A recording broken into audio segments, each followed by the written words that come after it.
스타트. 금지된 밤. 호텔 스위트룸의 침대 위에서 저는 그녀의 입술을 느꼈습니다. 준혁 씨, 정말 괜찮으세요? 세아의 속삭임이 어둠 속에서 들려왔습니다.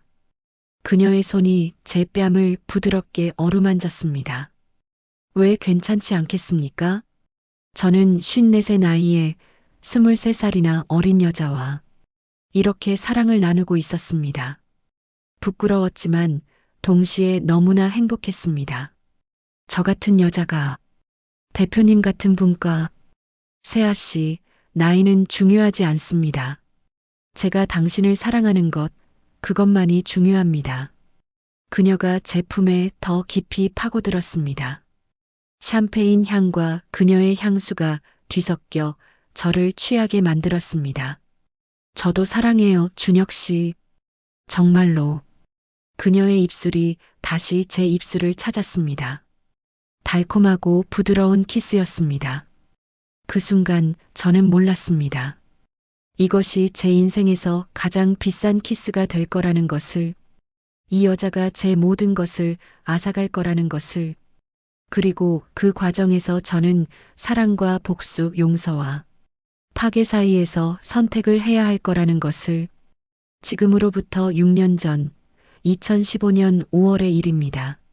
사연 시작 전에 구독과 좋아요 한 번만 부탁드립니다. 다음 영상을 놓치지 않고 빠르게 만나보실 수 있습니다. 여러분들이 계신 그곳에 따뜻한 행운이 머물길 바랍니다. 운명처럼 다가온 여자.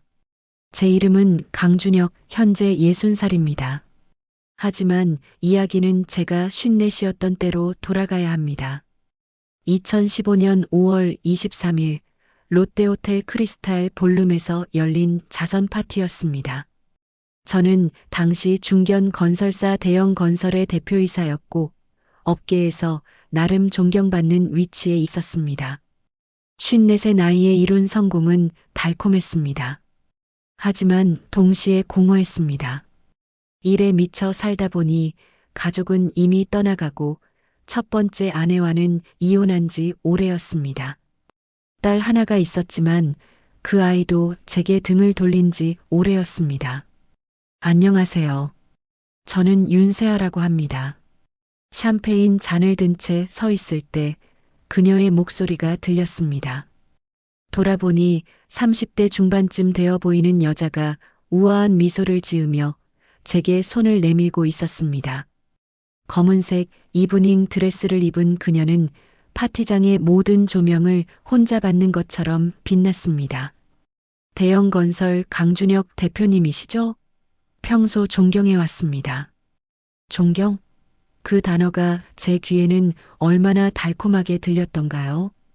저는 그녀와 대화를 시작했습니다. 그녀는 갤러리를 운영하는 큐레이터라고 했습니다.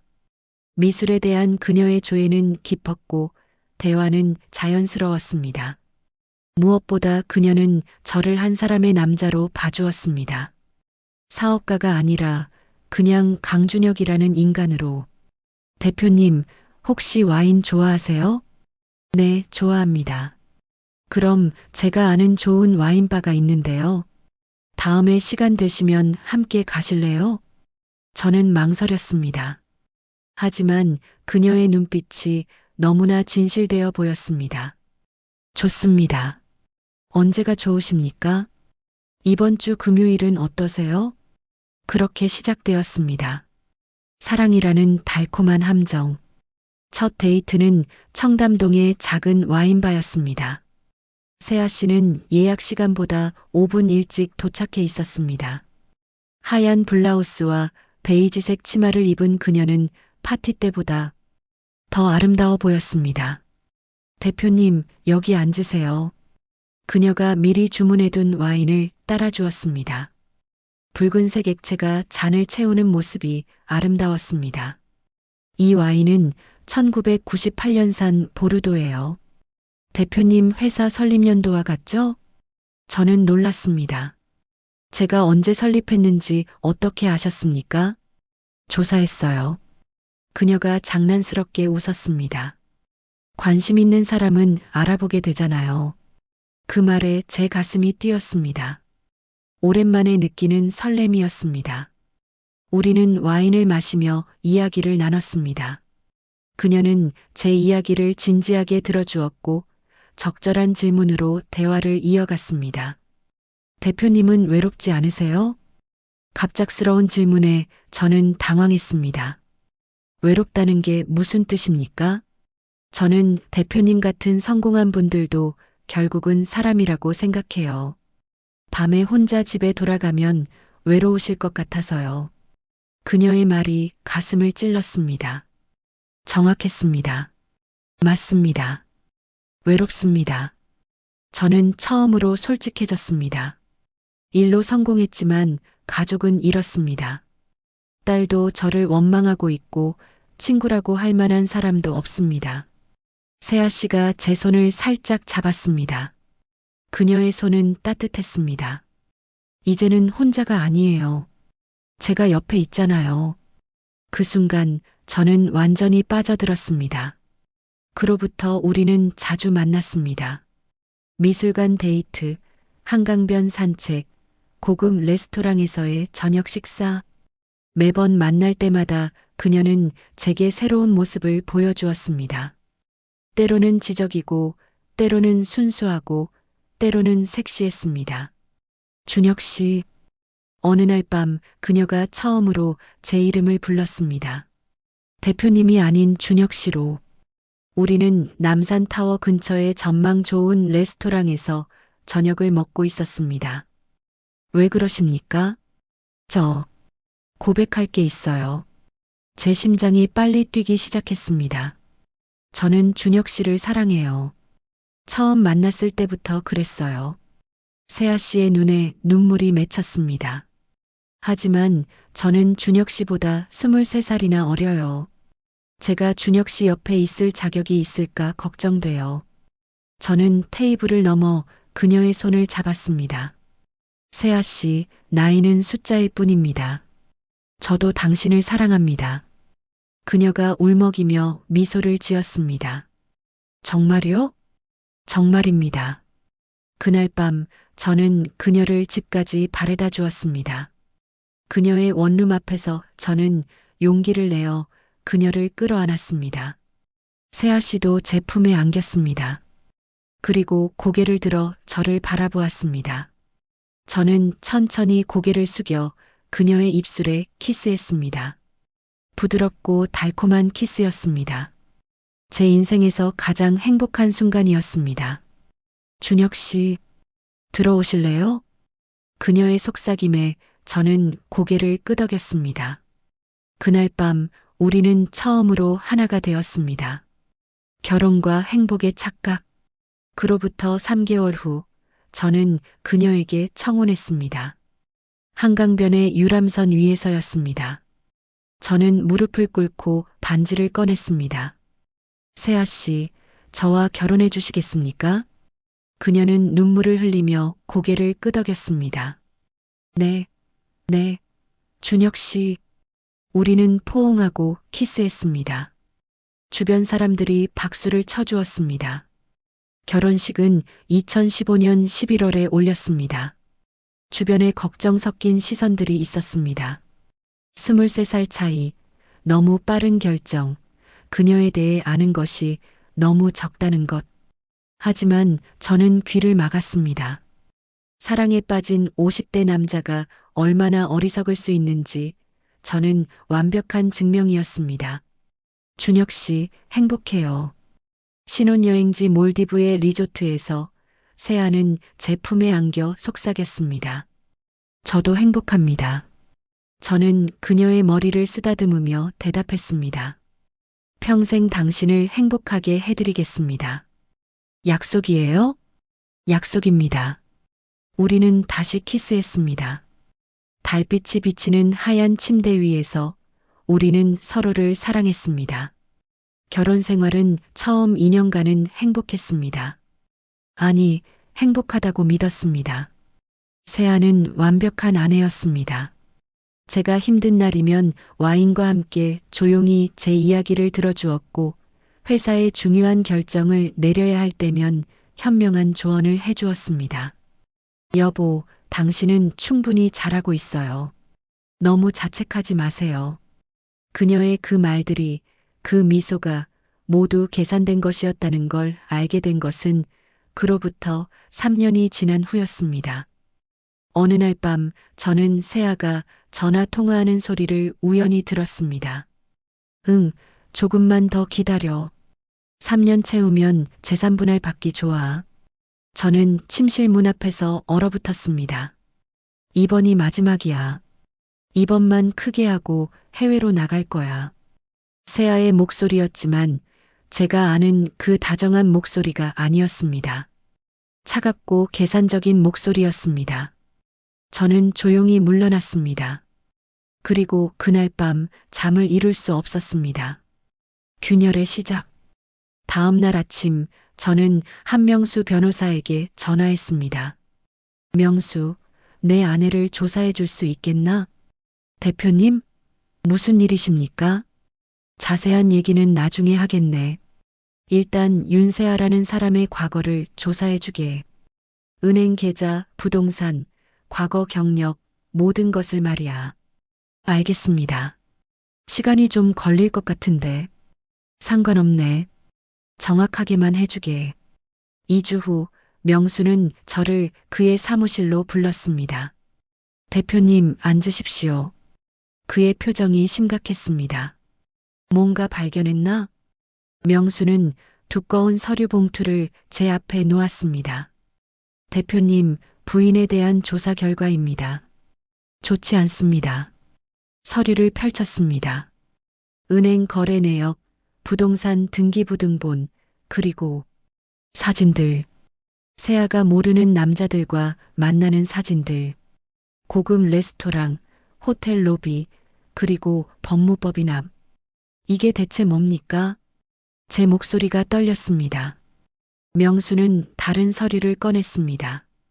더 심각한 게 있습니다. 부인의 본명은 윤세아가 아닙니다. 박지은, 1980년생, 서울 근교 고아원 출신입니다. 방이 빙글빙글 돌았습니다. 고아원? 네. 그리고 이 여자는 이게 첫 번째 결혼이 아닙니다. 명수가 꺼낸 다음 서류에는 2건의 혼인신고와 이혼 기록이 있었습니다. 2008년, 2012년, 모두 50대 이상의 남성들, 그리고 모든 경우에 상당한 재산을 받고 이혼했다는 기록. 결혼 사기범입니다, 대표님. 그 말을 듣는 순간 저는 숨을 쉴 수가 없었습니다. 확실합니까? 탐정을 고용해서 한 달간 미행했습니다. 부인은 지금도 다른 남성들을 만나고 있습니다. 그리고 명수는 녹음 파일을 재생했습니다. 카페에서 누군가와 대화하는 세아의 목소리였습니다. 이번엔 시간이 좀 걸리네. 그 영감이 생각보다 돈을 꽉 쥐고 있어. 조금만 더 기다려. 3년 채우면 재산분할 받기 좋아. 알아. 작년에 법 바뀐 거 다 체크했어. 이번이 마지막이야. 이번만 크게 하고 해외로 나갈 거야. 녹음이 멈췄습니다. 저는 책상에 손을 짚고 간신히 몸을 지탱했습니다. 그 영감이 저를 말하는 겁니까? 그렇습니다. 대명과 진실. 집으로 돌아가는 길에 저는 차를 세우고 한참을 그대로 앉아 있었습니다. 지난 3년이 주마등처럼 지나갔습니다. 그녀의 미소, 다정한 말들, 함께 나눈 밤들, 모두 거짓이었습니다. 연기였습니다. 그날 밤 저는 집에 들어가지 못하고 호텔에 묵었습니다. 세아의 얼굴을 볼 자신이 없었습니다. 다음 날 아침 냉정함을 되찾고 집에 들어섰을 때 세아는 여느 때와 다름없이 아침 식사를 준비하고 있었습니다. 어머 여보, 어젯밤에 어디 있었어요? 걱정했잖아요. 그 완벽한 연기, 그 자연스러운 거짓말. 저는 식탁에 앉으며 말했습니다.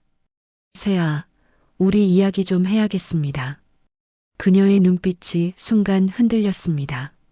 아주 짧은 순간이었지만 저는 놓치지 않았습니다.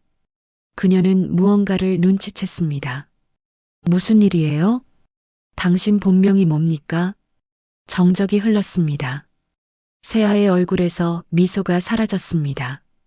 그리고 처음으로 저는 그녀의 진짜 얼굴을 보았습니다. 차갑고 계산적이고 낯선 얼굴. 알아버렸네요. 그녀가 말했습니다. 더 이상 연기하지 않는 목소리였습니다.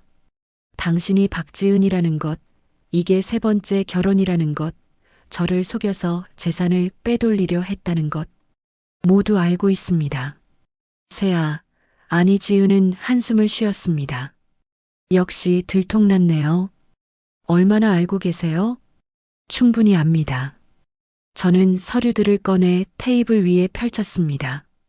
당신의 과거 결혼 기록, 은행 계좌, 그리고 당신이 다른 남자들과 만난 사진들까지. 지은은 서류들을 훑어보더니 비웃었습니다.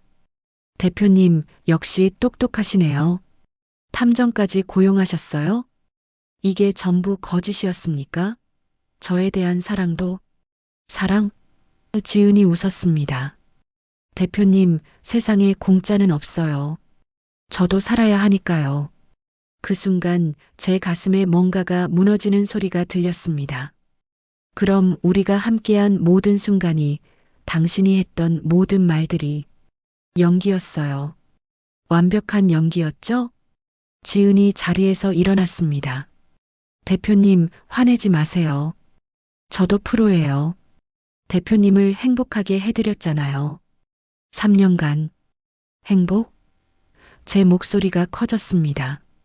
거짓말로 만든 행복을, 진짜든 가짜든 대표님은 행복했잖아요. 그걸로 됐죠. 저는 주먹을 쥐었습니다. 하지만 때리지는 않았습니다. 당장 이 집에서 나가십시오. 알겠어요. 그런데 지은이 가방을 들며 말했습니다. 이혼 소송 준비하고 계시죠? 좋아요. 저도 변호사 있어요. 재산 분할 제대로 받을 겁니다. 한 푼도 안 드리겠습니다. 법원에서 봐요, 대표님. 문이 쾅 닫혔습니다. 저는 그 자리에 주저앉았습니다. 그리고 처음으로 눈물을 흘렸습니다. 복수의 준비. 명수는 즉시 이혼 소송을 준비하기 시작했습니다. 대표님, 유리한 증거가 많습니다. 위장 결혼이고 사기니까 재산 분할 청구권이 없을 겁니다. 확실합니까? 네. 하지만 상대방도 만만치 않을 겁니다. 박지은에게는 100이 있어요. 100? 네. 이 여자 혼자 움직이는 게 아닙니다. 배후 조직이 있습니다. 명수가 자료를 보여주었습니다. 김연이라는 여자 변호사가 있습니다. 40대 후반, 서울대 법대 출신. 결혼 사기단을 운영하는 두목입니다. 결혼 사기단? 네. 박지은 같은 여자들을 모집하고 교육시켜서 부유한 남성들을 타깃으로 삼습니다. 그리고 법적 문제를 처리해주고 수익을 나눠갔습니다. 저는 소름이 돋았습니다. 그럼 저도. 네. 대표님도 계획된 타깃이었습니다. 2015년 그 파티도 우연이 아니었어요. 분노가 치밀어 올랐습니다. 이 조직을 무너뜨려야 합니다. 쉽지 않습니다. 김연희는 판사, 검사들과도 연결되어 있어요. 그래서 지금까지 잡히지 않은 겁니다. 그래도 해야 합니다. 저만 당한 게 아닐 테니까요. 그때 명수의 전화기가 울렸습니다. 네, 네. 강 대표님을 찾으시는군요. 잠시만요. 명수가 전화를 제게 넘겼습니다. 여보세요? 강준혁 대표님이십니까? 여자의 목소리였습니다. 떨리고 있었습니다. 그렇습니다만, 저는 이수진이라고 합니다. 대표님을 찾아왔습니다. 저를요? 제 남편도 박지은에게 당했습니다. 대표님이 박지은과 결혼했다는 기사를 보고 연락드렸습니다. 저는 명수를 쳐다봤습니다. 그도 놀란 표정이었습니다. 만날 수 있을까요? 제게 증거가 있습니다. 또 다른 피해자. 이수진을 만난 것은 그로부터 사흘 후였습니다. 조용한 카페에서 그녀는 낡은 가방을 들고 나타났습니다. 60 초반쯤 되어 보였습니다. 그녀의 눈가에는 오랜 세월의 고통이 새겨져 있었습니다. 만나주셔서 감사합니다. 그녀는 조심스럽게 가방에서 서류들을 꺼냈습니다. 제 남편은 2010년에 박지은을 만났습니다. 당시 박지은은 김미희라는 이름을 쓰고 있었어요. 김미애? 네. 그 여자는 이름을 계속 바꿉니다. 제 남편은 제조업을 하던 사람이었어요. 그때 사업이 어려워서 박지은이 투자를 도와준다며 접근했습니다. 수진의 목소리가 떨렸습니다. 결국 남편은 모든 걸 잃었습니다. 회사, 집, 그리고 자존심. 2013년에 스스로 목숨을 끊었어요. 저는 말을 잃었습니다. 하지만 저는 포기하지 않았습니다. 남편이 남긴 메모와 녹음 파일들을 모았어요. 박지은의 계좌번호, 공범들의 이름, 그들이 주고받은 문서들. 그녀가 펼친 서류들은 놀라웠습니다. 박지은의 범죄 네트워크를 보여주는 증거들이었습니다. 경찰에 고소했지만 증거 불충분으로 기각됐습니다. 그 여자는 너무 영리해요. 흔적을 남기지 않거든요. 그런데 왜 이제 저를 찾아온 겁니까? 수진이 저를 똑바로 쳐다봤습니다. 대표님은 힘이 있으시니까요. 돈도, 변호사도, 영향력도. 저 혼자서는 할 수 없는 일을 대표님과 함께라면 할 수 있을 것 같았습니다. 그녀의 눈에 눈물이 맺혔습니다. 박지은을 감옥에 보내고 싶습니다. 제 남편처럼 당한 사람들을 위해서라도. 저는 그녀의 손을 잡았습니다. 함께 합시다. 법정 공방의 시작. 2019년 7월, 저는 이혼 소송을 제기했습니다. 동시에 사기죄로 형사 고소도 했습니다. 박지은은 예상했다는 듯 냉정하게 대응했습니다. 그녀도 변호사를 선임했고 오히려 저를 역고소했습니다. 가정폭력과 정신적 학대라는 황당한 혐의였습니다. 첫 재판이 열린 날 법정은 기자들로 가득 찼습니다. 대형 건설 대표, 아내에게 사기당해 같은 자극적인 헤드라인이 이미 포털 사이트를 도배하고 있었습니다. 박지은은 검은색 정장을 입고 나타났습니다. 그녀는 눈물을 흘리며 증언석에 섰습니다. 저는 진심으로 사랑했습니다. 하지만 남편은 저를 의심했고 사생활을 침해했으며 제 과거를 들춰내 모욕했습니다. 그녀의 연기는 완벽했습니다. 배심원들 중 몇몇은 동정 어린 눈빛을 보냈습니다. 명수가 반대 신문을 시작했습니다. 증인, 당신의 본명이 박지은이 맞습니까? 네. 그리고 윤세아라는 이름은 위조된 것이죠? 사정이 있었습니다. 두 번의 결혼과 이혼 기록도 사실입니까? 박지은은 입술을 깨물었습니다. 과거는 과거입니다. 저도 살아야 했어요. 명수가 서류를 제출했습니다. 이 계좌 내역을 보십시오.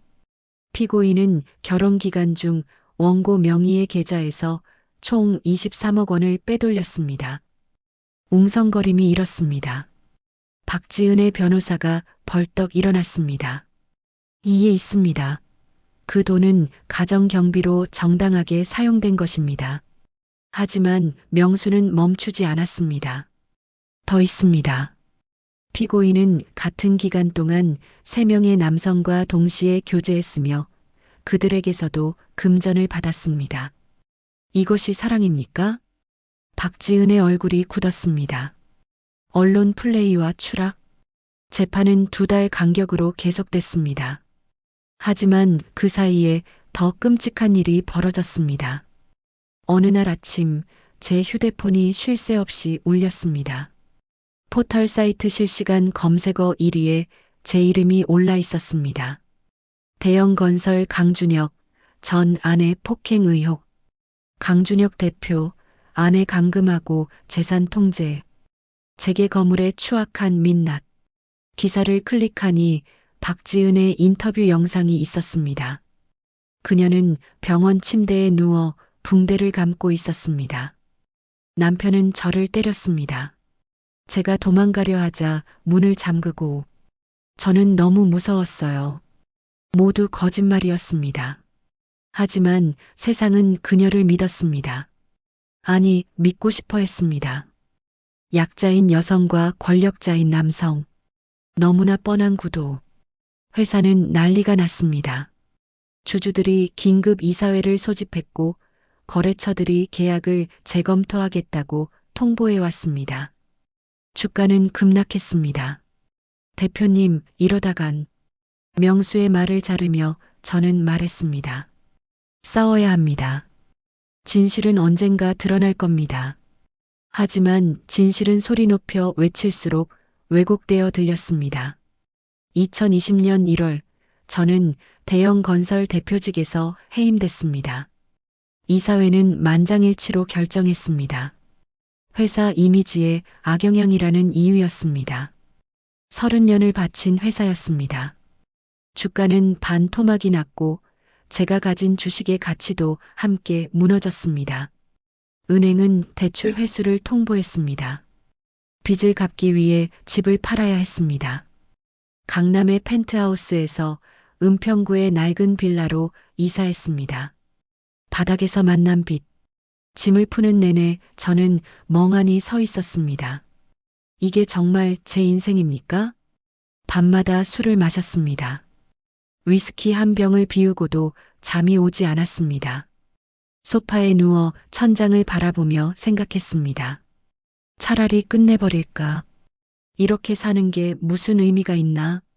어느 날 밤 빗소리가 들렸습니다. 창밖으로 서울의 불빛들이 비에 젖어 흐릿하게 번졌습니다. 똑똑똑. 문 두드리는 소리가 들렸습니다. 누구십니까? 옆집에 사는 최보라라고 합니다. 강 선생님이시죠? 문을 여니 70쯤 되어 보이는 할머니가 냄비를 들고 서 있었습니다. 이사 오신 것 같아서 국을 좀 끓여왔어요. 드세요. 아, 감사합니다만. 나이 들면 혼자 있기 쉽지 않죠. 제가 압니다. 할머니는 냄비를 주방에 놓고 둘러봤습니다. 술 냄새가 진동하네요. 이렇게 마시면 몸 상합니다. 신경 쓰지 마세요. 선생님, 제가 봐서 아는데요. 지금 많이 힘드시죠? 저는 대답하지 않았습니다. 할머니는 소파에 앉으며 말했습니다. 저도 남편 잃고 한참 그랬습니다. 술 마시고 울고 세상을 원망하고. 근데 어느 날 깨달았어요. 이렇게 살면 나만 손해라는 걸. 저는 할머니와 다릅니다. 다를 게 없어요. 다 사람 사는 거 비슷합니다. 잃어본 사람만이 아는 게 있어요. 바닥에서도 빛은 내려온다는 것. 할머니는 일어서며 말했습니다. 국 드시고 내일 아침에 산책이나 하세요. 숨이라도 쉬어야 살 수 있습니다. 문이 닫혔습니다. 저는 주방으로 가서 국 냄새를 맡았습니다. 뜨끈한 소고기 미역국이었습니다. 언제 마지막으로 이런 걸 먹었던가. 숟가락을 들고 한 입 떠먹는 순간 눈물이 났습니다. 공동전선. 다음 날 이수진에게서 전화가 왔습니다. 대표님 괜찮으세요? 기사 봤습니다. 살아는 있습니다. 만날 수 있을까요? 중요한 걸 발견했습니다. 우리는 한강변 카페에서 만났습니다. 수진은 노트북을 펼쳤습니다. 박지은의 계좌 추적을 계속했습니다. 그런데 이상한 패턴을 발견했어요. 화면에는 복잡한 돈의 흐름이 나타나 있었습니다. 박지은 혼자 움직이는 게 아닙니다. 배후가 있어요.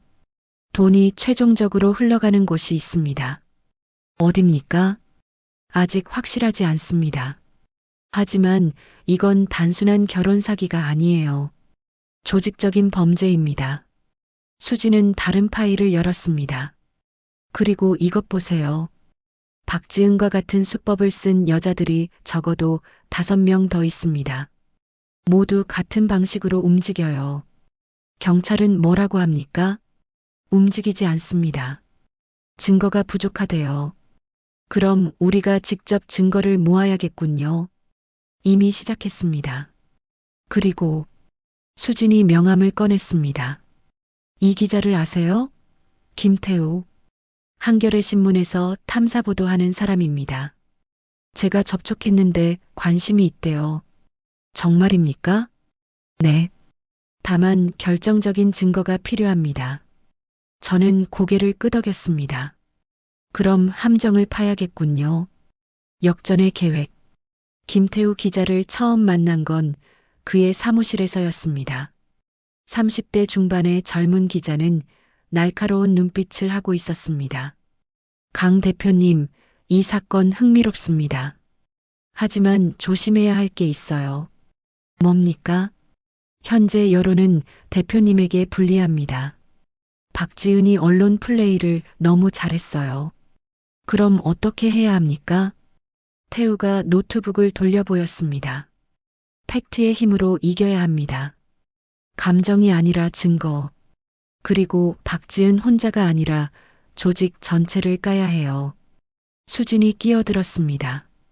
피해자들을 더 찾았습니다. 연락이 닿은 사람만 7명이에요. 증언할 의향이 있습니까? 네.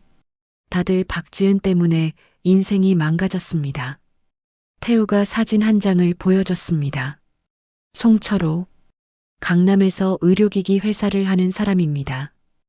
올해 62. 박지은이 한 달 전부터 접근하기 시작했어요. 어떻게 하셨습니까? 박지은을 미행하고 있습니다. 사비로 탐정을 고용했습니다. 저는 분노가 치밀어 올랐습니다.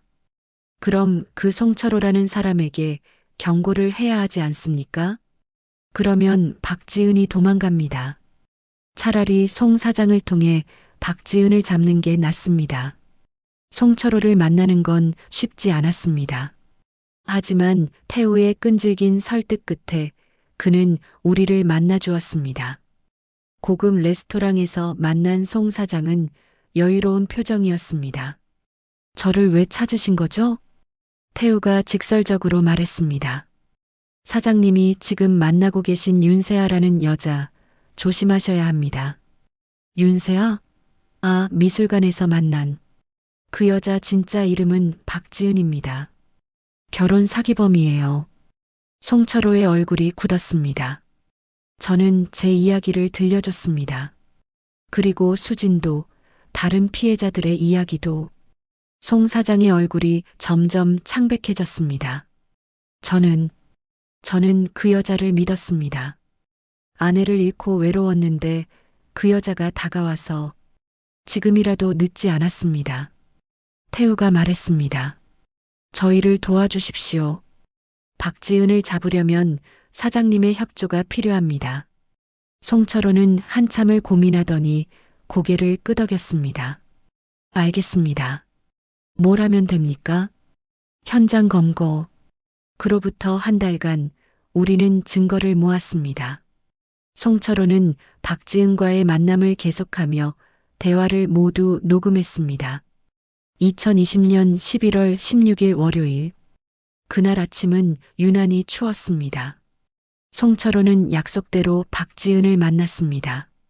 장소는 강남의 한 고급 호텔 라운지. 우리는 근처 차량에서 대기했습니다. 긴장되네요. 수진이 말했습니다. 저도 마찬가지였습니다. 태우는 노트북으로 실시간 송출을 확인하고 있었습니다. 들립니다. 박지은이 들어오네요. 이어폰으로 대화가 들려왔습니다. 오빠, 오래 기다렸어요? 박지은의 달콤한 목소리. 저는 이를 악물었습니다. 아니, 방금 왔어. 그런데 오늘 할 이야기가 뭐야? 사실은 급한 일이 생겼어요. 갤러리 확장하려는데 자금이 좀 부족해서요. 얼마나 필요한데? 5억이면 될 것 같아요. 오빠가 도와주시면 정말 감사하겠어요. 그리고 박지은의 목소리가 더 작아졌습니다. 우리 곧 함께 할 거잖아요? 그럼 어차피 같은 거니까. 송철호가 침을 삼키는 소리가 들렸습니다. 알았어. 도와줄게.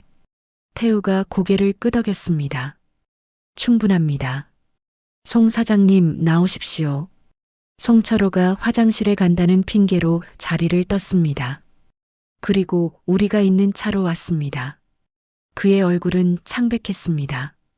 어떻게 저렇게 자연스럽게 거짓말을 할 수 있죠? 저를 사랑한다니. 이제 끝입니다. 경찰에 신고하겠습니다. 반전의 자백. 모든 증거를 제출한 날이었습니다. 명수는 차곡차곡 쌓인 증거들을 정리했습니다. 녹음 파일, 계좌 내역, 피해자들의 진술서, 그리고 김연희 변호사와의 연결고리. 재판장님, 이 사건은 단순한 이혼 분쟁이 아닙니다. 조직적인 결혼 사기이자 범죄 네트워크의 일부입니다. 박지은의 변호사가 반박했습니다. 황당한 주장입니다. 하지만 명수는 멈추지 않았습니다. 하나씩 증거를 제시했습니다. 재판장의 표정이 점점 굳어졌습니다.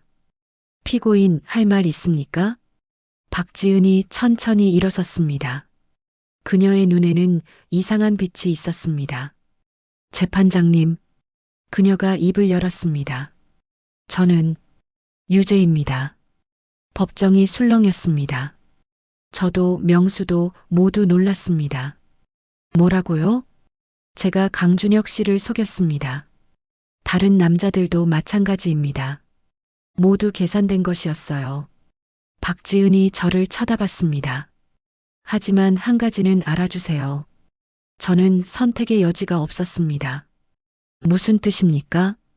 재판장이 물었습니다. 박지은은 한숨을 쉬었습니다. 저도 피해자입니다. 김연의 변호사가 저를 협박했어요. 제가 하지 않으면 제 동생을 해치겠다고. 동생? 네. 저에게는 같은 고아원에서 자란 동생이 있습니다.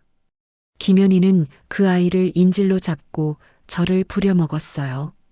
10년 동안 법정은 정적에 휩싸였습니다. 증거가 있습니까?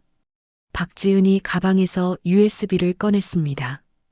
여기 김연희와 주고받은 문자와 녹음이 있습니다. 그리고 동생의 사진도. 재판장이 USB를 받았습니다. 내용을 확인한 그의 얼굴이 굳었습니다. 박지은이 눈물을 흘렸습니다. 이번에는 진짜 눈물이었습니다. 저도 끝내고 싶었어요. 이 생활을. 하지만 동생을 지켜야 했어요. 그게 제가 할 수 있는 전부였어요. 저는 혼란스러웠습니다. 분노해야 할지, 동정해야 할지 알 수 없었습니다. 최종 판결. 2021년 3월 최종 판결이 내려졌습니다. 박지은은 징역 3년에 집행유예 5년, 그리고 사회봉사 500시간을 선고받았습니다. 김연희 변호사는 징역 7년 실형이 확정됐습니다.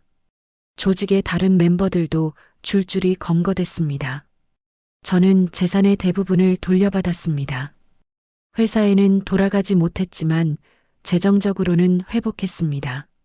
하지만 복수는 달지 않았습니다. 선택의 무게. 박지은이 출소한 날, 저는 그녀를 기다리고 있었습니다. 교도소 앞에서 그녀는 홀로 걸어 나왔습니다. 수척해진 얼굴, 초라한 옷차림. 왜 여기 계세요? 그녀가 물었습니다. 할 말이 있어서. 우리는 근처 조용한 카페로 갔습니다. 커피를 앞에 두고 한참을 침묵했습니다. 동생은 무사합니까? 박지은이 고개를 끄덕였습니다. 네. 김연희가 잡히고 나서 찾았어요. 부산에서 살고 있었어요. 그래서 이제 어떻게 할 겁니까? 모르겠어요. 갈 곳도 없고. 저는 봉투를 꺼냈습니다. 여기 1,000만 원 있습니다. 가지세요. 박지은이 놀란 표정으로 쳐다봤습니다. 왜요? 저를 용서하는 겁니까? 아니, 저는 고개를 저었습니다. 용서는 아닙니다. 하지만 당신을 파괴하는 것도 답이 아니라는 걸 알았습니다. 당신도 누군가의 피해자였으니까. 박지은의 눈에 눈물이 고였습니다. 저는 정말 미안합니다. 대표님께서 좋은 분이라는 걸 알았어요. 그래서 더 죄책감이 컸어요. 그 말이 진심입니까? 네. 이번에는 진심입니다. 저는 자리에서 일어났습니다. 다시는 이런 일 하지 마십시오. 당신의 인생은 당신 것입니다. 집으로 돌아오는 길에 최보라 할머니를 만났습니다. 어디 갔다 오세요? 그냥 정리할 게 있었습니다. 할머니가 미소를 지었습니다. 표정이 좋아졌네요. 뭔가 내려놓은 것 같아요. 그런가요? 네. 사람은 말이죠. 복수를 끝내는 게 중요한 게 아니라 복수를 놓는 게 중요합니다. 그날 밤 저는 오랜만에 바다를 보고 싶어졌습니다. 차를 몰고 인천까지 갔습니다. 월미도 해변의 벤치에 앉아 파도 소리를 들었습니다. 주머니에서 오래된 사진 한 장을 꺼냈습니다. 젊은 시절의 저, 첫 번째 아내와 함께 찍은 사진. 그때는 몰랐습니다. 성공이 뭔지, 행복이 뭔지, 복수가 뭔지. 이수진에게서 문자가 왔습니다. 대표님, 오늘 저녁 피해자 모임 있어요. 오실래요? 저는 답장을 보냈습니다. 다음에 갈게요. 오늘은 쉬고 싶습니다. 전화기를 끄고 바다를 바라봤습니다. 파도가 밀려왔다 물러간다. 끊임없이 반복되는 움직임. 복수는 끝났습니다. 하지만 삶은 계속됩니다. 이제야 알았습니다. 중요한 건 복수의 완성이 아니라 복수 이후의 선택이라는 것을. 파괴할 것인가, 용서할 것인가, 아니면 그 중간 어디쯤에서 자신만의 답을 찾을 것인가. 주머니에서 명함 한 장을 꺼냈습니다.